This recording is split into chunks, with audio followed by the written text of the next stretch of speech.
بھروسہ کیا ہے اور جس کو بھی بھروسہ کرنا ہو اسی پر کرے۔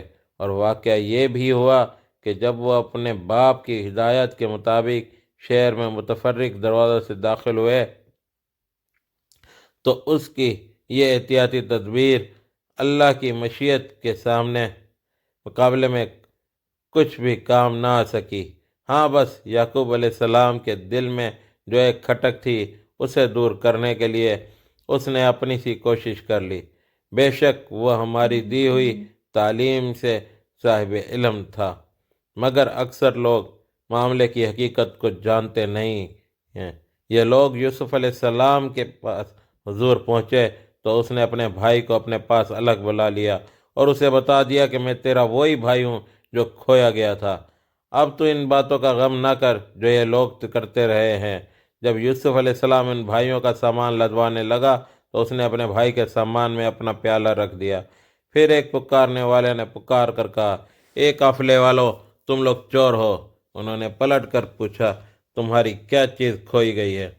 سرکاری ملازموں نے کہا، بادشاہ کا پیمانہ ہم کو نہیں ملتا ہے، جو شخص لا کر دے گا اس کے لیے ایک بارشتر انعام ہے، اس کا ذمہ میں لیتا ہوں۔ ان بھائیوں نے کہا، خدا کی قسم تم لوگ خوب جانتے ہو کہ ہم اس ملک میں فساد کرنے نہیں آئے ہیں اور ہم چوریاں کرنے والے لوگ نہیں ہیں۔ انہوں نے کہا، اچھا، اگر تمہاری بات جھوٹی نکلی تو چور کی کیا سزا ہے؟ انہوں نے کہا، اس کی سزا جس کے سامان میں سے وہ چیز نکلے وہ آپ ہی اپنی سزا میں رکھ لیا جائے گا۔ ہمارے ہاں تو ایسے ظالموں کو سزا دینے کا یہی طریقہ ہے۔ تب یوسف علیہ السلام نے اپنے بھائی سے پہلے ان کی خرجیوں کی تلاشی لینی شروع کی، پھر اپنے بھائی کی خرجی سے گمشدہ چیز برآمد کر لی۔ اس طرح ہم نے یوسف علیہ السلام کی تائید اپنی تدبیر سے کی۔ اس کا یہ کام نہ تھا کہ بادشاہ کے دین یعنی مصر کے شاہی قانون میں اپنے بھائی کو پکڑتا، الا یہ کہ اللہ ہی ایسا چاہے، ہم جس کے درجے چاہتے ہیں بلند کر دیتے ہیں، اور ایک علم رکھنے والا ایسا ہے جو ہر صاحب علم سے بالا تر ہے۔ ان بھائیوں نے کہا، یہ چوری کرے تو کچھ تعجب کی بات نہیں، اس سے پہلے اس کا بھائی یوسف علیہ السلام بھی چوری کر چکا۔ یوسف علیہ السلام ان کی بات سن کر پی گیا، حقیقت ان پر نہ کھولی، بس زیر لب اتنا کہہ کر رہ گیا کہ بڑے ہی برے ہو تم لوگ، میرے منہ در منہ مجھ پر جو الزام تم لگا رہے ہو اس کی حقیقت خدا خوب جانتا ہے۔ انہوں نے کہا، اے سردار ذی اقتدار عزیز، اس کا باپ بہت بوڑھا آدمی ہے، اس کی جگہ آپ ہم میں سے کسی کو رکھ لیجئے، ہم آپ کو بڑا ہی نیک نفس انسان پاتے ہیں۔ یوسف علیہ السلام نے کہا، پناہ خدا، دوسرے کسی شخص کو ہم کیسے رکھ سکتے ہیں؟ جس کے پاس ہم نے اپنا مال پایا ہے اس کو چھوڑ کر دوسرے کو رکھیں گے تو ہم ظالم ہوں گے۔ جب وہ یوسف علیہ السلام سے مایوس ہو گئے تو ایک گوشے میں جا کر آپس میں مشورہ کرنے لگے۔ ان میں جو سب سے بڑا تھا وہ بولا، تم جانتے نہیں ہو کہ تمہارے والد تم سے خدا کے نام پر عہد و پیمان لے چکے ہیں، اور اس سے پہلے یوسف علیہ السلام کے معاملے میں جو زیادتی تم کر چکے ہو وہ بھی تم کو معلوم ہے۔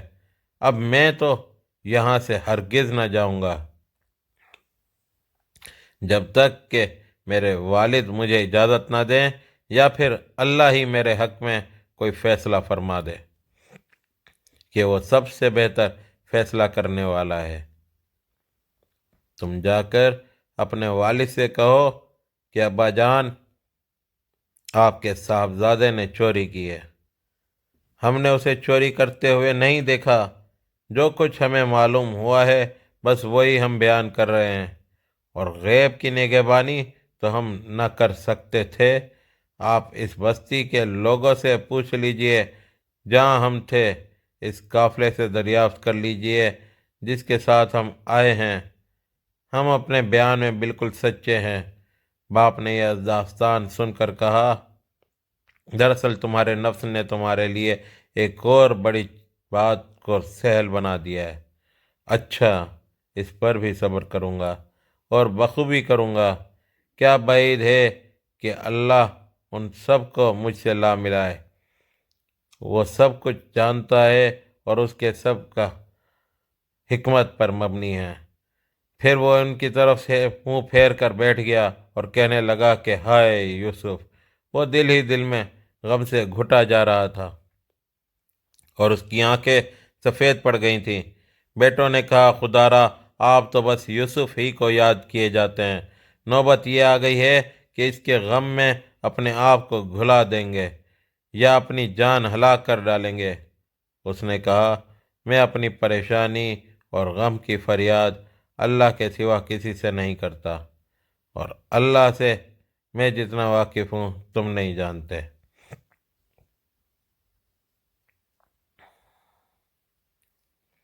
میرے بچوں، جا کر یوسف اور اس کے بھائی کی کچھ ٹوہ لگاؤ۔ اللہ کی رحمت سے مایوس نہ ہو، اس کی رحمت سے تو بس کافر ہی مایوس ہوا کرتے ہیں۔ جب یہ لوگ مصر جا کر یوسف علیہ السلام کے پیشی میں داخل ہوئے تو انہوں نے عرض کیا اے زردار با اقتدار، ہم اور ہمارے اہل و عیال سخت مصیبت میں مبتلا ہیں اور ہم کچھ حقیر سی پونجی لے کر آئے ہیں۔ آپ ہمیں بھرپور غلہ عنایت فرمائیں اور ہم کو خیرات دیں، اللہ خیرات کرنے والوں کو جزا دیتا ہے۔ یہ سن کر یوسف علیہ السلام سے رہا نہ گیا۔ اس نے کہا تمہیں کچھ یہ بھی معلوم ہے کہ تم نے یوسف علیہ السلام اور اس کے بھائی کے ساتھ کیا کیا تھا جبکہ تم نادان تھے؟ وہ چونک کر بولے ہائے، کیا تم یوسف علیہ السلام ہو؟ اس نے کہا ہاں میں یوسف ہوں اور یہ میرا بھائی ہے، اللہ نے ہم پر احسان فرمایا۔ حقیقت یہ ہے کہ اگر کوئی تقوی اور صبر سے کام لے تو اللہ کے ہاں ایسے نیک لوگوں کا اجر مارا نہیں جاتا۔ انہوں نے کہا بخدا کہ تم کو اللہ نے ہم پر فضیلت بخشی اور واقعی ہم خطا کار تھے۔ اس نے جواب دیا آج تم پر کوئی گرفت نہیں، اللہ تمہیں معاف کرے، وہ سب سے بڑھ کر رحم فرمانے والا ہے۔ جاؤ میرا یہ قمیص لے جاؤ اور میرے والد کے منہ پر ڈال دو، ان کی بینائی پلٹ آئے گی، اور اپنے سب اہل و عیال کو میرے پاس لے آؤ۔ جب یہ قافلہ مصر سے روانہ ہوا تو ان کے باپ نے کنعان میں کہا میں یوسف علیہ السلام کی خوشبو محسوس کر رہا ہوں، تو لوگ کہیں یہ نہ کہنے لگو کہ میں بڑھاپے میں سٹھیا گیا ہوں۔ گھر کے لوگ بولے خدا کی قسم آپ ابھی تک اپنے اسی پرانے خبط میں پڑے ہوئے ہیں۔ پھر جب خوشخبری لانے والا آیا تو اس نے یوسف علیہ السلام کا قمیض یعقوب علیہ السلام کے منہ پر ڈال دیا اور یکایک اس کی بینائی اود کر آئی۔ تب اس نے کہا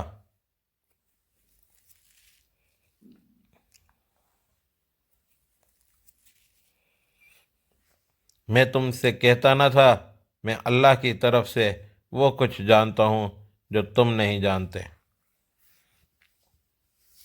سب بول اٹھے ابا جان آپ ہمارے گناہوں کی بخشش کے لیے دعا کریں، واقعی ہم خطا کار تھے۔ اس نے کہا میں اپنے رب سے تمہارے لیے معافی کی درخواست کروں گا، وہ بڑا معاف فرمانے والا اور رحیم ہے۔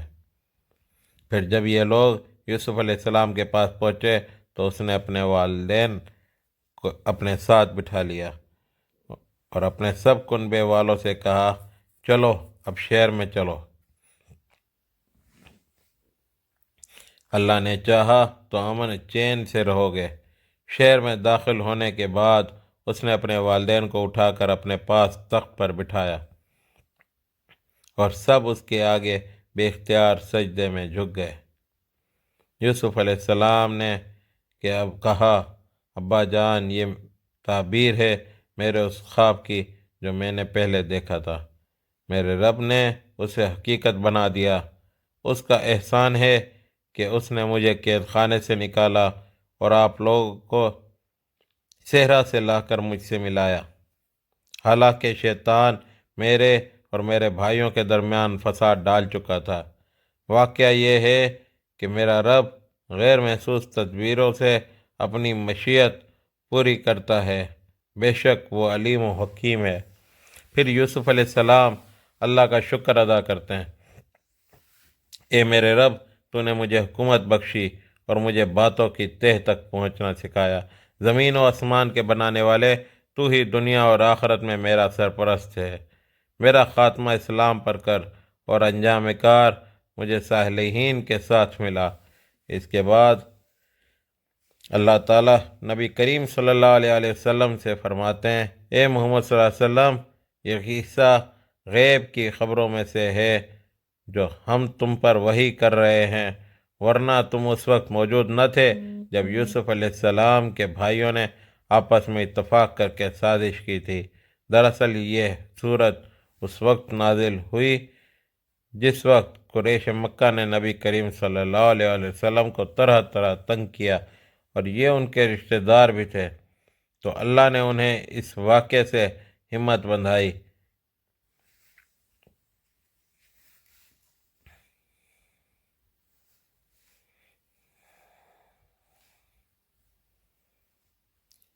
کہ یہ یوسف علیہ السلام کے ساتھ بھی ہوا تھا۔